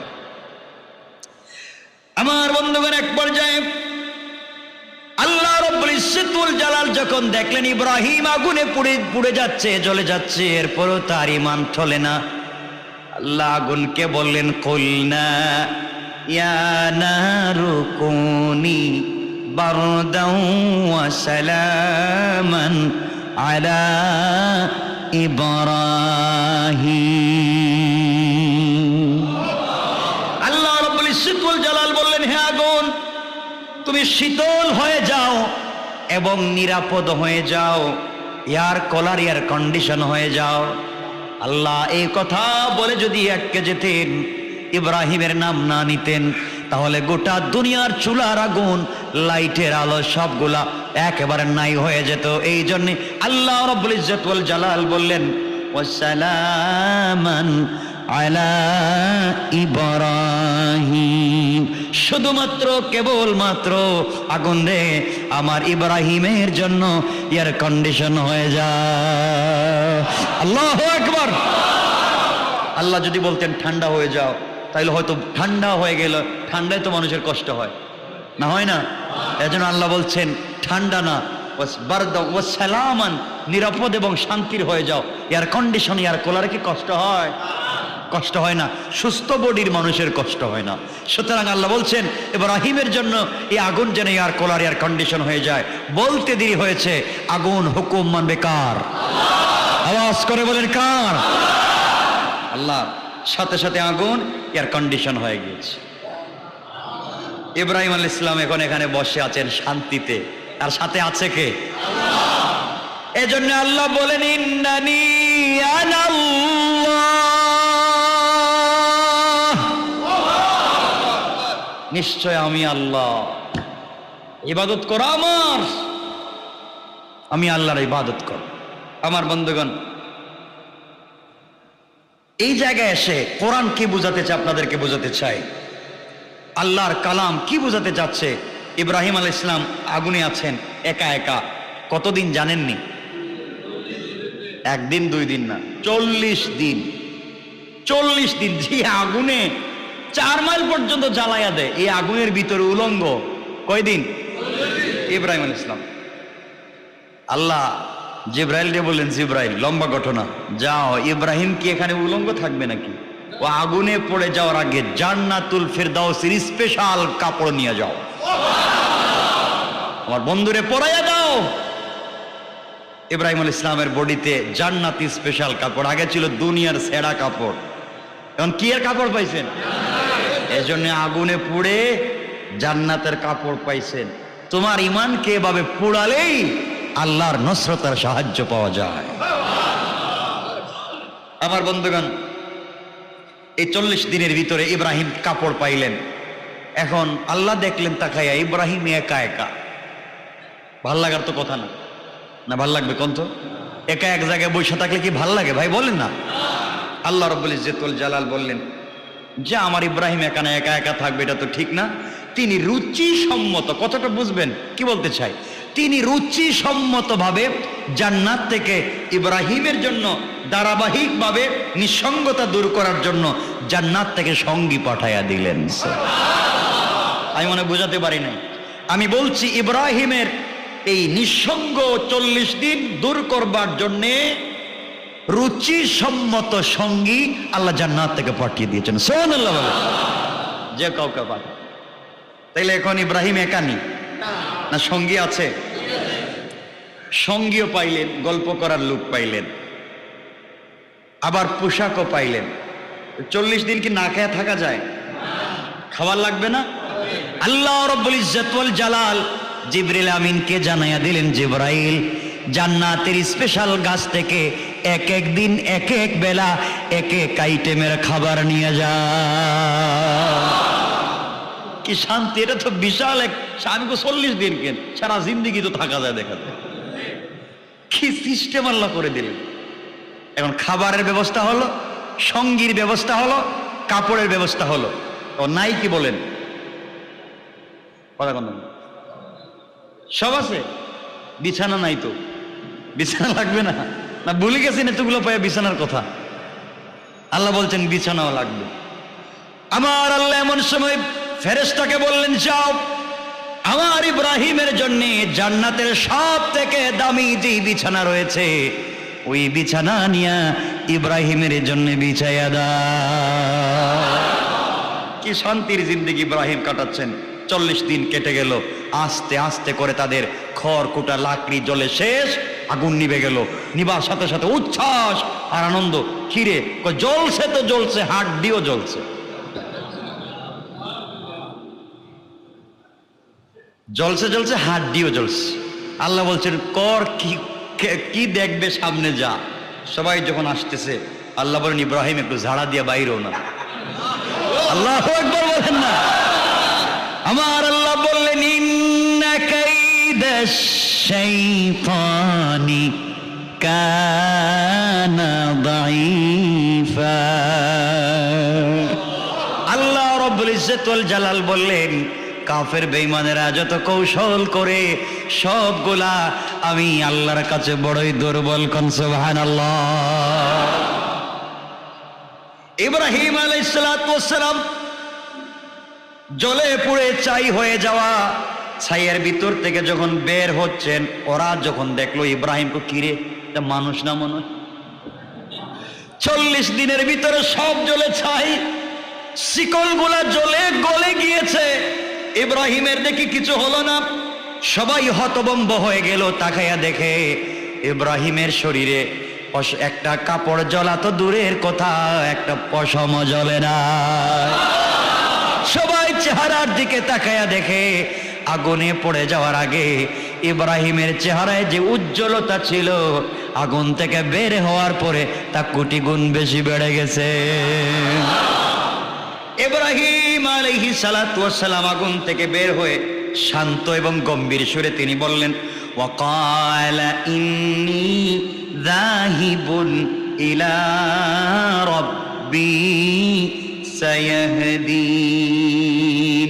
তিনি ডাক দিয়ে বললেন, আমি আমার প্রতিপালকের পথে চললাম, যেই প্রতিপালক আগুন থেকে আমাকে বাঁচিয়ে দিয়েছেন। আমার বিশ্বাস আমাকে অবশ্যই আমার প্রতিপালক সঠিক পথ দেখাবেন। কোন সুবহানাল্লাহ। সবাই দেখলো, কিরে কি অবস্থা, এত কোনোভাবে কাজ হলো না। আল্লাহ রাব্বুল ইজ্জত ওয়াল জালাল জানাইয়া দিলেন, বিশ্ববাসী শোনো, যেই দিন আমি আল্লাহ ইব্রাহিম আলাইহিস সালামকে এই নমরুদের আগুন থেকে বাঁচাইয়া দিলাম, ওই দিন ছিল 10 মুহররম আশুরা। সুবহানাল্লাহ পড়েন। আশুরার দিন, ভাঙ্গা গড়ার দিন, এই দিনে তিনি এই বিশাল কষ্টের জায়গা থেকে বাঁচলেন। আল্লাহ পরীক্ষা নিলেন। ইব্রাহিমের পরীক্ষা ফেল না ফাঁস? ফাঁস যখন করলেন, আল্লাহ ফাঁস। আমার দিকে তাকান, কিছু বলছে কেউ? কি পাগল নাকি? আমার দিকে তাকান, আমার দিকে তাকান, আমার দিকে তাকান। আমার মুসলমান বন্ধুগণ, এক পর্যায়ে আল্লাহ এই পরীক্ষায়, আমার কথা শুনেন, সামনে কি বলতে চাই লম্বাও করতে চাচ্ছি না, কিন্তু কষ্ট হচ্ছে আপনাদের। আপনারা যদি বলেন তাহলে একদিনে আমি সবগুলা ঘটনা শেষ করে দিই, নাহলে এভাবে তো দেখতেছি জিন্দগি শেষ হয়ে যাবে। আসলেই তো শেষ হবে না, তোমার তাফসির কখন চলবে? আমার ভাইরা, আপনাদের কষ্ট হচ্ছে আমার কথাগুলো শোনেন। আমার ভাইরা, এক পর্যায়ে এই পরীক্ষায় আল্লাহ এত বেশি খুশি হলেন, খুশি হয়ে আল্লাহ বলেন, ইব্রাহিম তোমার প্রতি আমি এত খুশি হয়েছি, আমি আল্লাহ তোমার বংশ থেকে আমার বন্ধু বিশ্বনবীকে তোমার বংশ থেকে দেওয়ার ঘোষণা দিয়ে দিলাম। আমি এত খুশি হলাম তোমার এই ইমানি পরীক্ষায়, আমি আল্লাহ তোমার বংশ থেকে দিব আমার বন্ধু বিশ্বনবী মুহাম্মদ রাসূলুল্লাহ। আল্লাহ বলেন ইব্রাহিম শুধু তাই না, তোমার বংশ থেকে যে শেষ নবী দিব তাই না, আমি আল্লাহ ঘোষণা করে দিলাম মিল্লাতা আবিকুম ইব্রাহিম। দুনিয়ার জমিনে যারা এক আল্লাহ বিশ্বাস করবে, এক তাওহীদে বিশ্বাস করবে, সকল তাওহীদবাদী মানুষের জন্য আমি আল্লাহ তোমাকে সবার পিতা বানাইয়া দিলাম। কত বড় কল্যাণ পেয়ে যাচ্ছেন, পুরস্কার পেয়ে যাচ্ছেন এক পরীক্ষা ফাঁস করে। আর আমাদের তো শুধু ফাঁস আর ফাঁস, ফেইলের তো কোনো সাবজেক্টই নেই। আমার বন্ধুগণ, ইব্রাহিম আলাইহিস সালাম ফাঁস করলেন, আল্লাহ বিশ্ব গোটা দুনিয়ার একত্ববাদীদের পিতা বানালেন, তার বংশ থেকে বিশ্বনবীকে দেওয়ার ঘোষণা করলেন। এরপর আল্লাহ বললেন হুয়া সাম্মাকুমুল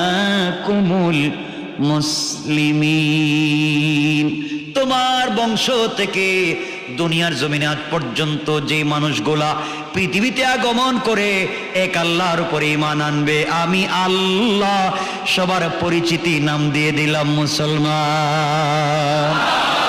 সবার নাম রেখে দিয়েছে হুয়া সাম্মাকুমুল মুসলিমিন, নাম রেখে দিয়েছেন মুসলমান। বলেন না সুবহানাল্লাহ। আমি দেখতেছি রাত তো 10টা হয়ে যাচ্ছে, সুতরাং এখানে একটা কথা বলি, ইব্রাহিম শুধু মুসলমানদের পিতা নন, যারা আল্লাহকে মানে যে কোনো ভাবে ঘুরাইয়া হোক পেছাইয়া হোক যেভাবেই হোক, যারা আল্লাহকে মানে সবার পিতাকে আল্লাহ বলছেন মিল্লাতা আবিকুম ইব্রাহিম, সকল মিল্লতের বাপকে, এক দুইজনের, এক দুই গোষ্ঠীর, সারা মিল্লাতের পিতা হচ্ছেন ইব্রাহিম। এত বড় পুরস্কার আল্লাহ দিলেন।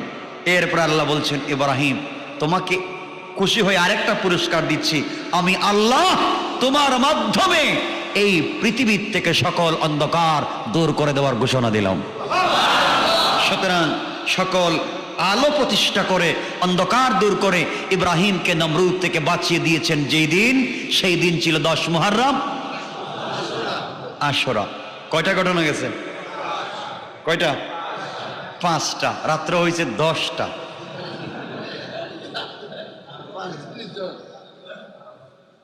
6 নম্বর ঘটনা, এগুলা বলতে গেলে তো অনেক সময়। 6 নম্বর ঘটনা হচ্ছে আল্লাহ রাব্বুল ইজ্জত ওয়াল জালাল এই 10 মুহররম আশুরায় যে ঘটনা ঘটিয়েছেন। 6 নম্বর এটা হচ্ছে এই দিনে মুসা আলাইহিস সালামের সাথে আল্লাহ কথা বলেছেন। এবং প্রথম কথা, আল্লাহ কারোর সাথে যদি কথা না বলেন কিছু করার আছে? করার নাই। কিন্তু আল্লাহ কথা বলে মানুষের সাথে, পৃথিবীর কোন সৃষ্টির সাথে কথা বলেন নাই। সুবহানাল্লাহ বলেন না? পৃথিবীর কোন সৃষ্টির সাথে আল্লাহ সরাসরি কথা বলেন নাই, বলেছেন মানুষের সাথে। এই কথা বলার মাধ্যমে আল্লাহ মানব জাতির সম্মান বাড়িয়ে দিয়েছেন। ইব্রাহিম আলাইহিস সালামের সঙ্গে আল্লাহ কথা বলেছে। এই দিন ছিল কোন দিন? এভাবে নাম বলে বলে চলে যাই, ঘটনা বললে তো লম্বা হয়ে যাচ্ছে। অসুবিধা হচ্ছে? একটু হাত দেখান তো কার কার অসুবিধা হচ্ছে। আচ্ছা আমি জানি, কারণ অনেক সময় বসছেন তো অসুবিধা হয়। ভাল লাগতেছে তো?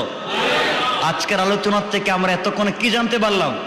যে আল্লাহর উপর বিশ্বাস রেখে অটল অবিচল যদি থাকতে পারি, আল্লাহ শুধু বাঁচাবেনই না, অনেক পুরস্কার দিয়ে জান্নাত পর্যন্ত পৌঁছে দিবেন। সুবহানাল্লাহ। আমার বন্ধুগণ আসেন এবার হযরত মুসা আলাইহিস সালামের সঙ্গে আল্লাহর কেমনে কথা হয়েছিল এই 10 মুহররম আশুরায়, আমরা সেদিকে সংক্ষেপ করে যাই। এই ঘটনাগুলো আল্লাহ কোরআনে বর্ণনা করেছেন। যা বলতেছি আমি বানানো তো কথা না, এই ঘটনাই বলছেন না আমাদের উপকারের জন্য? উপকারের জন্য। এই জন্য কাউকে ছোট করবেন না, কাউকে খাটো করে দেখবেন না, গরিব ধনী এই ভেদাভেদ করবেন না, উনি বড় বংশের উনি ছোট বংশের ভেদাভেদ করবেন না। আল্লাহ তৈরি করেছেন, আল্লাহ এভাবে তৈরি করেছেন, শুউবান ওয়া ক্বাবাইলা লিতাআরাফুহা। আল্লাহ বলছেন আমি দলে গোত্রে বিভক্ত করে সৃষ্টি করেছি একে অপরকে পরিচয় করবার জন্য, কিন্তু এই পরিচয় জান্নাতে চলবে না। আমার কাছে একটাই পরিচয়, ইন্না আকরামাকুম ইনদাল্লাহি আতকাকুম। আমার কাছে যে বড় মুত্তাকি সে সব থেকে বড় দামি। ও সুইপার, মুচি না রিক্সাওয়ালা তা পরিচয় নাই। অনেক শিল্পপতি, এমপি, মন্ত্রী, সুপার পাওয়ার ক্ষমতাবান, তারা থাকবে জাহান্নামে, আর ওই মুচি আমি আল্লাহর পরিচয় লাভ করে চলে যাবে জান্নাতে। এজন্য আল্লাহ বলছেন ইন্না আকরামাকুম ইনদাল্লাহি আতকাকুম। আমার কাছে যার তাকওয়া বেশি সেই সম্মানী। পড়েন সুবহানাল্লাহ। মুসা আলাইহিস সালামের সঙ্গে আল্লাহর অনেক ঘটনা আছে, অনেক বিষয় আছে। মাঝে মাঝে খুঁচা দিতেন মুসাকে, কারণ মুসা তো বনি ইসরাইলে, বুঝেন না? এই কোম্পানিটা শেষরা না, মানে এদের মতো শেষরা কি আছে? নিজেরা মাইর করে। তারা নদী পার হইতে পারলো না, একজন লোক নদী পার করে দিছে। এখন নদীর পারে গিয়া বলতেছে হ্যাঁ তোমার সাথে এসে আমরা বিপদে পড়ছি। মুসাকে বলতেছে ওরা, লম্বা কথা। যেই মুসা তাদেরকে বাঁচানোর জন্য ফেরাউন থেকে চেষ্টা করলেন, সে মুসার উপরে বদনাম দেয়। রাত্রে মুসাকে মারার চেষ্টা করলেন। এই জাতির নাম হচ্ছে, বর্তমান নাম কি? হ্যাঁ, চিনেন তো এদেরকে? চিনেন আপনারা। যাই হোক, মুসা আলাইহিস সালাতু ওয়াস সালাম তিনি একটা ঘটনার কারণে একটা যুবককে থাপ্পড় মারছিলেন। মানে দুজন মারামারি করতেছে। মুসা আলাইহিস সালাম যাচ্ছেন রাস্তা দিয়ে, দেখেন দুই ছেলে মারামারি করতেছে। উনার বংশের এক ছেলে আর ফেরাউনের বংশের আরেক ছেলে। কারণ মুসা আলাইহিস সালাম বড় হয়েছেন কার বাড়িতে? ফেরাউনের বাড়িতে। ফেরাউনের বংশের এক ছেলে আর মুসা আলাইহিস সালামের বংশের এক ছেলে মারামারি করতেছে রাস্তায়। যে বংশের ছেলে যখন রাস্তায় মারামারি করতেছে, আপনি কি দাঁড়াবেন না? দাঁড়াবেন। মুসা আলাইহিস সালাম দাঁড়াইছেন, তার বংশের ছেলেরে ও একটা থাপ্পড় মাইরা দিছে ফেরাউনের বংশের। চিনিস আমার বংশের নেতা ফেরাউন? মুসা আলাইহিস সালাম তো মাথা ঠান্ডা গরম, তিনি একটা চোর মারছেন, থাপ্পড় মারতেও মরে গেছে। মুসা আলাইহিস সালাম চিন্তা করলেন থাকি ফেরাউনের বাড়িতে, মারলাম চোর মরে গেল, বাড়িতে গেলে তো আমারও মাইরে ফেলাইতে পারে। তিনি দেশ ছেড়ে চলে গেলেন মাদাইন, শুআয়ব আলাইহিস সালামের এলাকায়। মাদাইনে গিয়ে, মাদাইন বা মাদিয়ান, ওই এলাকায় গিয়ে নিজের দেশ ছেড়ে শুআয়ব আলাইহিস সালামের এলাকায় গেলেন। এখানে যদি বলি কোরআনের যে কি মজার ঘটনা আছে। মুসা কেমনে গেলেন, ওখানে যাওয়ার পরে শুআয়ব পয়গম্বরের মেয়েকে বিয়ে করলেন। তো কেমনে বিয়ে করলেন? চাইলে কি বিয়ে করা যায়? একটা অপরিচিত ছেলের কাছে শুআয়বের মতো, শুআয়ব আলাইহিস সালাম খুব সুন্দর, মেয়েগুলো অনেক সুন্দর। আর মুসা আলাইহিস সালাম তো বনী ইসরাইল, ভাগছেন গ্রাম ছেড়া, একজন হত্যাকারী, তার কাছে নিজের মেয়ে বিয়ে দেওয়াটা স্বাভাবিক ব্যাপার না। লম্বা ঘটনা, সেদিকে যাচ্ছি না। তো শুআয়ব আলাইহিস সালামের মেয়েগুলো অনেক পর্দানশীল ছিল। কেমনে ঘটলো, কেমনে বিয়ে হইল, সেগুলো বলতে গেলে তো আপনারা বলবেন হুজুর বলেন, কিন্তু না, বলেন শোনেন নাই, বলেন তো আমার কাজ হবে না, আমাকে এই আশুরা শেষ করতে হবে। এজন্য এগুলো থাক, ঠিক আছে তো? ঠিক আছে। শুআয়ব আলাইহিস সালামের মেয়েকে বিয়ে করলেন, মেয়ের নাম ছিল সাফুরা। বিয়ে করে সপরিবারে দীর্ঘদিন থাকবার পরে 2-4টা বাচ্চাও হয়েছে মুসা আলাইহিস সালাম। এই সবগুলার নিয়ে তাফসীরি বর্ণনায় পাওয়া যায়, প্রেগনেন্ট গর্ভবতী স্ত্রীকে সাথে নিয়ে প্রচন্ড ঠান্ডার সময় তার জন্মস্থান মিশরের দিকে আসতেছিলেন মাদিয়ান থেকে। হযরতে শুআয়ব হযরতে মুসা আলাইহিস সালাম রাস্তায় আসার পথে দীর্ঘদিন আগে, 10, 15, 20 বছর আগে নিজের এলাকা ছাড়া আরেক এলাকায় গেছিলেন। দীর্ঘদিন পরে নিজের এলাকায় আসতেছেন। রাস্তাঘাট কি চিনেন? এখন অপরিচিত হয়ে যাওয়ার কথা। তা তো আগে, এখনকার রাস্তাঘাট না, আগেকার, অপরিচিত হয়েছে। আসতেছেন, গভীর রাত্রে অন্ধকার, রাস্তাঘাট সব হারায় ফেলাইছেন। এদিকে স্ত্রীর ব্যথা উঠেছে, প্রেগনেন্ট, ডেলিভারি ব্যথা উঠেছে। তিনি চিন্তা করেন একদিকে ব্যথা উঠছে, একদিকে অন্ধকার, কুয়াশা, ঠান্ডা, রাস্তাও চিনেন না, যাবেন কোথায়? বিপদের উপরে বিপদ। মুসা আলাইহিস সালামকে আপনারা জানেন মুসা বানিয়েছেন কে? আল্লাহ। কত বিপদ থেকে বাঁচাইয়া বাঁচিয়া বাক্সের ভিতরে ঢুকাইয়া ফেরাউনের বাড়িতে আইনা বড় করছেন কে? এই মুসাকে তো রাস্তায় কষ্ট দিবেন না কমপক্ষে আল্লাহ। যাই হোক, হযরতে মুসা আলাইহিস সালাম হঠাৎ করে তাকায় দেখেন রাস্তায় দূরে আগুন দেখা যায়। স্ত্রীকে বললেন, বাচ্চাদেরকে বললেন, তোমরা এখানে দাঁড়াও, সামনে যাই, আমি একা, যদি আগুন পাই তাহলে আগুন নিয়ে আসব।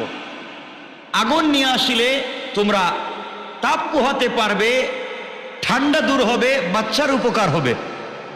2 নম্বর, যেহেতু এখানে আগুন আছে, এখানে লোকও থাকতে পারে, লোক পাইলে রাস্তা খুঁজে পাওয়া যাবে। তিনি কোথায় যাইতে চান? রাস্তা খুঁজে মিশর, নিজের বাড়িতে যাইতে চাচ্ছেন, নিজের জন্মভূমিতে যাচ্ছেন, রাস্তা খুঁজে পাচ্ছেন না, রাস্তার খুঁজে, আগুনের খুঁজে, আগুনের জন্য মুসা আলাইহিস সালাম যাচ্ছেন। আল্লাহ এই কথাটা কোরআনে কারীমের 20 নম্বর সূরা তাহা 10 থেকে 40-41 নম্বর আয়াতে লম্বা আলোচনা করেছে। আল্লাহ রাব্বুল ইজ্জত ওয়াল জালাল বলেন, ইদরা নারান ফাকালা লিআহলিহিম কুসু ইন্নী আনাস্তু নারান লাআল্লি আতিকুম মিনহা বিকাবাসিন আও আজিদু আলান নারি হুদা। আল্লাহ রাব্বুল ইজ্জত ওয়াল জালাল বললেন, সে যখন আগুন দেখল, অর্থাৎ মুসা আলাইহিস সালাম যখন আগুন দেখলেন, প্রকৃতপক্ষে সেটা আগুন ছিল না, আল্লাহর নূরের তাজাল্লি ছিল। সুবহানাল্লাহ। তখন তার পরিবারকে তিনি বললেন, তোমরা এখানে থাকো, আমি যে কথাগুলো আগে বলছি আল্লাহ কোরআনে বলছেন, তোমরা এখানে থাকো, আমি আগুন দেখছি, হয়তো আমি তোমাদের জন্য সেখান থেকে আগুন নিয়ে আসতে পারবো, আগুন থাপাতে পারবে, পোহাতে পারবে, কিছু জ্বলন্ত আঙ্গার নিয়ে আসতে পারবো, তোমাদের উপকার হবে। অথবা আও আজিদু আলান নারি হুদা, অথবা তোমাদের জন্য সেই জায়গা থেকে, আগুনের কাছ থেকে কোনো পথ প্রদর্শক পেয়ে যাব, পথের নিশানা পাবো, কোন দিকে চললে বাড়িতে যাওয়া যায়, মিশরে যাওয়া যায়। মুসা আলাইহিস সালাতু ওয়াস সালাম সন্তান স্ত্রীকে ওই জায়গায় রেখে দিয়া আগুনের সন্ধানে যখন বের হয়ে গেলেন, দূরে তিনি দেখলেন আগুন জ্বলতেছে, কাছে গিয়ে তিনি দেখতে পান গাছের কাঁচা পাতায় আগুন জ্বলে, কিন্তু পাতা জ্বলে না।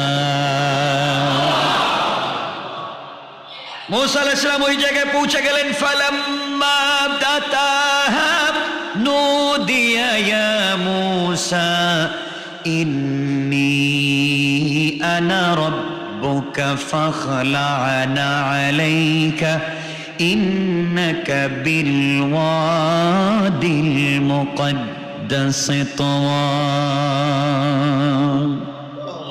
হযরত মুসা আলাইহিস সালাম যখন আগুনের কাছে পৌঁছে গেলেন, তখন আগুনের ভিতর থেকে আওয়াজ আসলো, আগুনের ভিতর থেকে একটা আওয়াজ এসেছে, হে মুসা, ওটা দুনিয়ার সাধারণ আগুন না, এটা হলো আমি তোমার প্রতিপালক স্বয়ং আল্লাহ।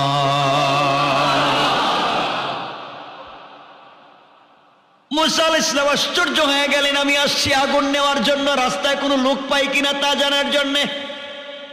এখানে এসে আওয়াজ আসছে আগুনের ভিতর থেকে আল্লাহ।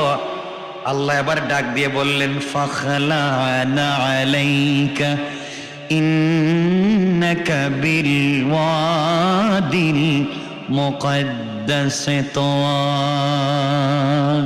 ও মুসা, এটা পবিত্র উপত্যকা, ওখানে আমি আল্লাহর নূরের তাজাল্লি পড়েছে।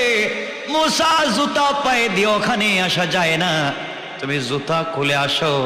মুসাকে আল্লাহ তুর পাহাড়ে জুতা খুলে যেতে বললেন, আর আমার নবীকে জুতা সহ আরশে আজিমে যাওয়ার পারমিশন দিলেন। সুবহানাল্লাহ। এই জায়গায় আমার আর গোটা দুনিয়ার মানুষের মধ্যে পার্থক্য।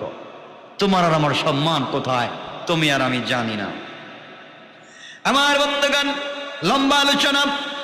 ওই জায়গায় আল্লাহ রাব্বুল ইজ্জত ওয়াল জালাল মুসাকে বলেন, মুসা, এটা তুর পর্বত, ওখানে আমি আল্লাহর নূরের তাজাল্লি, তুমি ঠিক মতো ঠিক জায়গায় এসেছো রে মুসা। তুমি আমাকেও বুঝতে পারতেছো না, আমি আল্লাহ এই মুহূর্তে তোমাকে নবুয়তের জন্য মনোনীত করে দিলাম। সুতরাং মুসা শোনো, লম্বা আলোচনা। এই আয়াত থেকে 40 আয়াত পর্যন্ত আল্লাহ বললেন, মুসা আমি যা প্রেরণ করছি তুমি কান দিয়ে শ্রবণ করো।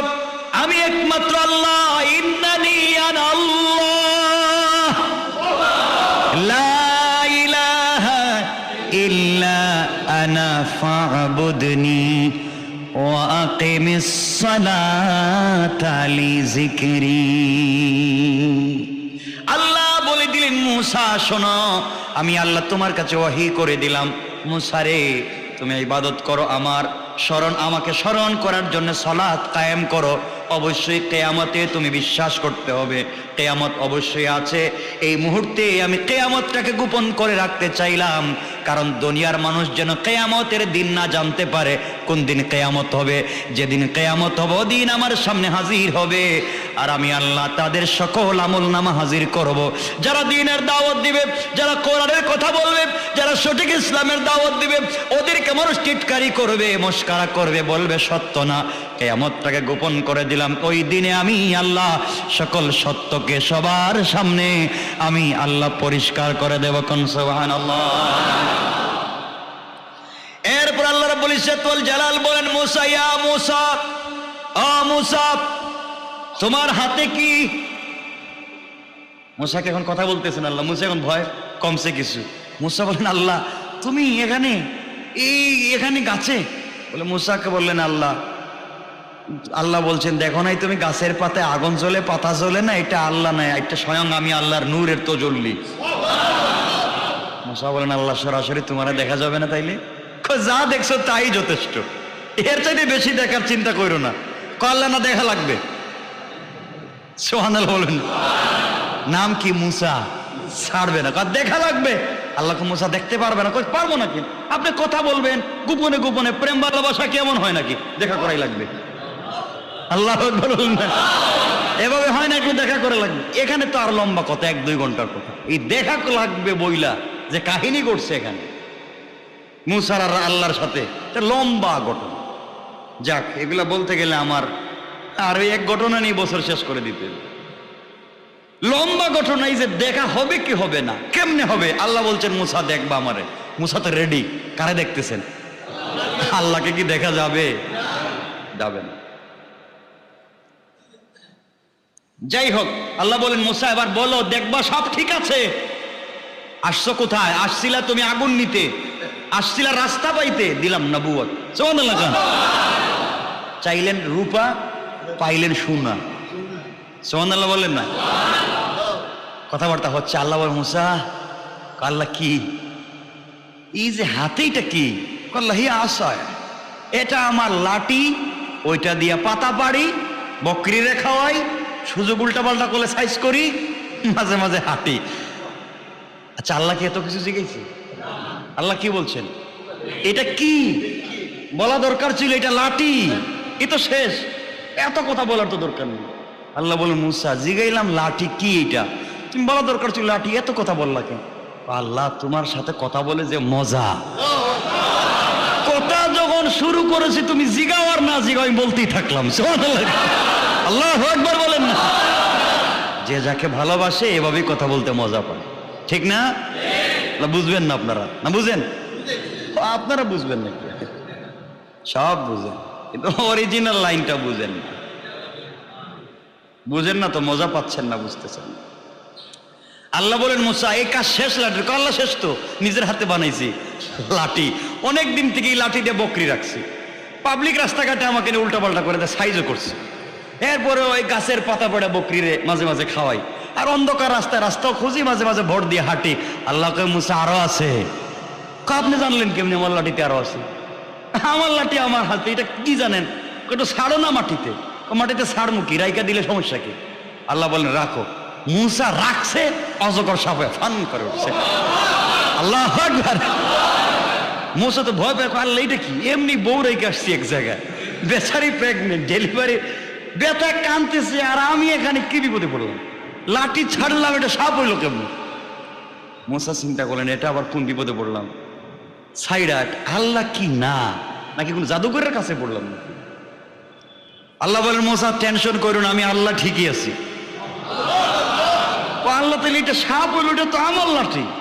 ও তুমি বলছিলে না কাজ শেষ, আমি জানি আরো কাজ আছে, এটা তুমি জানো না কেমনে চালাইতে হয়। কারণ যারা সফটওয়্যার ইঞ্জিনিয়ার, তোমার কাছে একটা মোবাইল আছে, এইটা দিয়ে তুমি জানো শুধু ফোন আসে আর যায়, আর কোনো কাজ জানো না। আর যে কাজ জানে এ সারাদিন বসে থাকে মোবাইলে, ঠিকই জানে এটা দিয়ে কি কি কাজ করা যায়। আল্লাহ বলেন এখানে আছে মুসা, আল্লাহকে বলছেন আল্লাহ তো এটা আমি জামু কেমনে? আল্লাহ বলেন এই লাঠিটারে আবার ধরো। আল্লাহ কই ধরমু, এটা তো সাপ, ওইটা মুখে ধরো, মুখে। সুবহানাল্লাহ বললেন না, কলম মুখে ধরবো তো হাত করে আছে, খায় ফেলাই।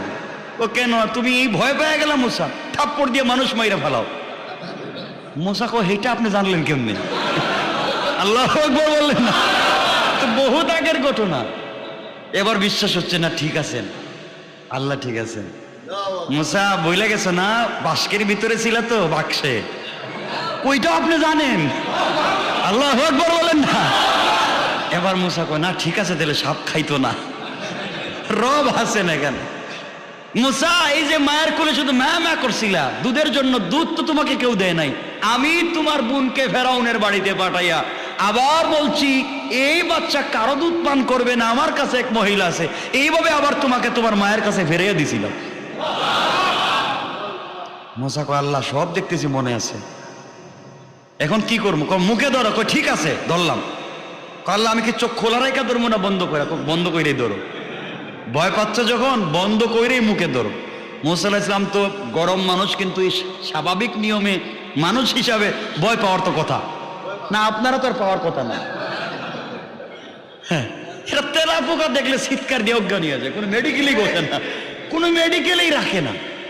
এমন মহিলা নাই? পুরুষও আছে, তেলা পোকা দেখলে ভয়। হযরতে মুসা আলাইহিস সালাম চক্ষু বন্ধ করে অজগর সাপের মুখে ধরছেন।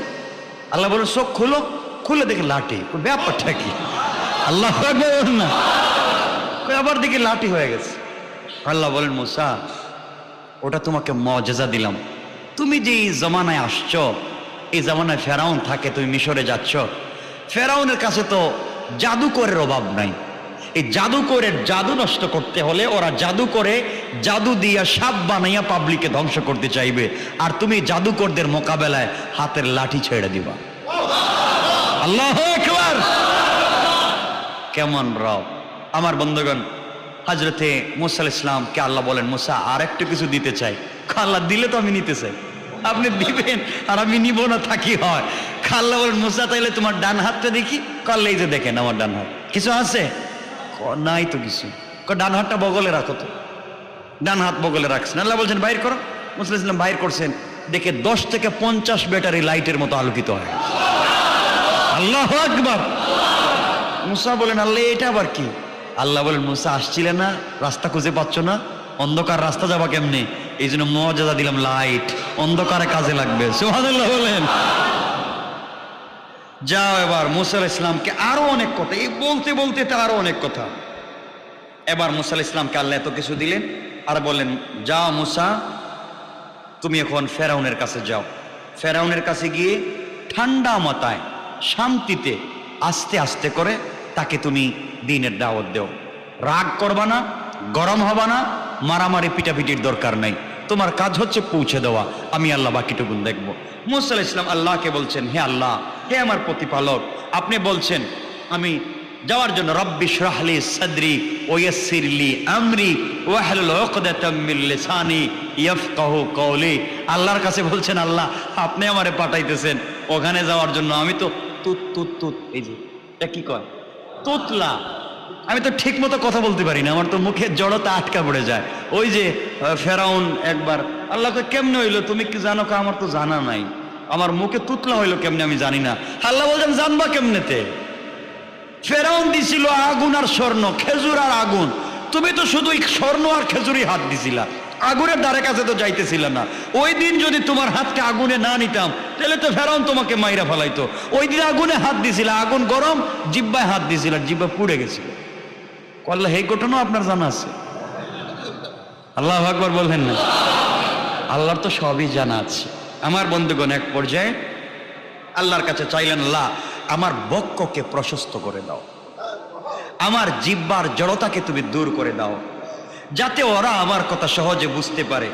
আল্লাহ, আর আমি একা একা ফেরাউনের কাছে দাওয়াত দিব, আমাকে একজন সাহায্যকারী সঙ্গী দাও। কিন্তু এই সাহায্যকারী যদি আমার ভাই হারুন হয় তাইলে একটু ভালো হয়। সুবহানাল্লাহ বললেন না?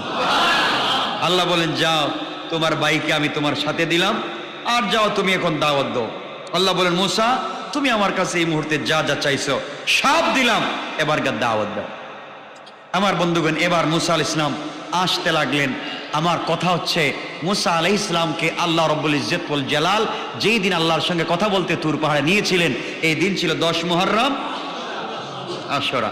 এরপরে মুসার সঙ্গে আল্লাহ কয়েক মিনিট কথা বললেন, পুরানা স্মৃতির কথা, কেমনে ফেরাউন মুসা আলাইহিস সালামকে আটকাতে চাইলো দুনিয়ার জমিনে, আল্লাহ কেমনে নিয়ে আসলেন, তার মা কেমনে চুলার ভিতরে রাখলেন, আল্লাহ কেমনে বাঁচাইলেন, কেমনে বাক্স বানানো হলো। আল্লাহ গল্প করতেছেন, মুসা বলতেছে আরো। হঠাৎ আল্লাহ বলছেন, মুসা কিও আমার সাথে গল্প করতে করতে বউ যে কানতেছে ডেলিভারির ব্যথায়, ভুলে গেছো? আল্লাহ আরেকটু কথা কন। তুমি তো মানবতার উল্টা বলতেছো, এখন আমি কথা বলতে বউ দেখবে কে? যাও। আল্লাহ কি আবার কি কথা বলবেন? না আজকের কথা শেষ? আল্লাহ বলছেন, না মুসা, আজকে শেষ না, আজকে কথা বলা শুরু করলাম।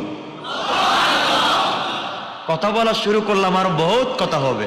আমরা যেমন বন্ধু বান্ধবের সঙ্গে দেখা হইলে সব কথা একদিনে বলে ফেলাইতে চাই, তো বন্ধু বলে, বন্ধু রাখ, 20 বছর পরে দেশে আইছি, একটু রেস্ট নি, কালকে আবার শুরু করবো না কথা। তো আল্লাহ বলেন, মুসা যাও, কথা তো শুরু হয়েছে, আবার বলবো, এখন গিয়ে দেখো বউ বাচ্চা কেমন আছে। সুবহানাল্লাহ কোন কথাবার্তা হচ্ছে। হযরতে মুসা আলাইহিস সালাম এই নিদর্শনগুলো নিয়ে আল্লাহ এই এক সূরা তাহার 40 থেকে 48 নম্বর আয়াত, এই 11 থেকে 48 নম্বর আয়াত, লম্বা কথা এখানে বলেছেন। সব কথা বলতে তো বহুত সময়ের দরকার। 10 থেকে 11 থেকে 48 নম্বর আয়াত পর্যন্ত সূরা তাহায় আল্লাহ আলোচনাগুলো করেছেন। আমার বন্ধুগণ, মুসা আলাইহিস সালামের সঙ্গে কথা বলার মাধ্যমে আল্লাহ যে মানব জাতির সম্মান দিয়েছেন, এই দিনটা কোন দিন? আশুরা। কয়টা গেছে ঘটনা? 6টা না? কয়টা গেছে? 7 নাম্বার ঘটনা হলো, আল্লাহ কত লম্বা হয়ে যাচ্ছে। 7 নাম্বার ঘটনা হলো, মুসা আলাইহিস সালামকে আল্লাহ রাব্বুল ইজ্জত ওয়াল জালাল যেই দিন তাওরাত দিয়েছেন। কি দিয়েছেন? ওই দিনে ছিল 10 মুহররম আশুরা। এই তাওরাত দেওয়ার ঘটনা অনেক লম্বা। মুসা আলাইহিস সালামকে আল্লাহ বলছিলেন, 30 দিন তুমি এক জায়গায় থাকো, একটু রাত্রি যাপন করো, এতেকাফের মতো থাকো। আর 10 দিন বাড়াই আল্লাহ বলছেন, আর 22 লাইলা, 40 রাত্র এখানে থাকো। মুসা আলাইহিস সালাম 40 রাত্র থাকলেন। এরপরে কেমনে কেমনে তাওরাত পাইলেন। এই তাওরাত কি ছিল? তাওরাতে লেখা আমার নবীর নাম কোথায় কোথায় লেখা ছিল, তাওরাতে আল্লাহ কি কি বলেছিলেন, মুসা আলাইহিস সালামকে কি কি করতে বলেছিলেন, যারা তাওরাতকে অস্বীকার করেছিল এবং তাওরাতে লিখিত কোরআনকে যারা বর্তমানে অস্বীকার করেছে, তাদের সম্পর্কে আল্লাহ এই জায়গায় কি কি আলোচনা করেছেন। লম্বা কথা, রাত্র 10:30।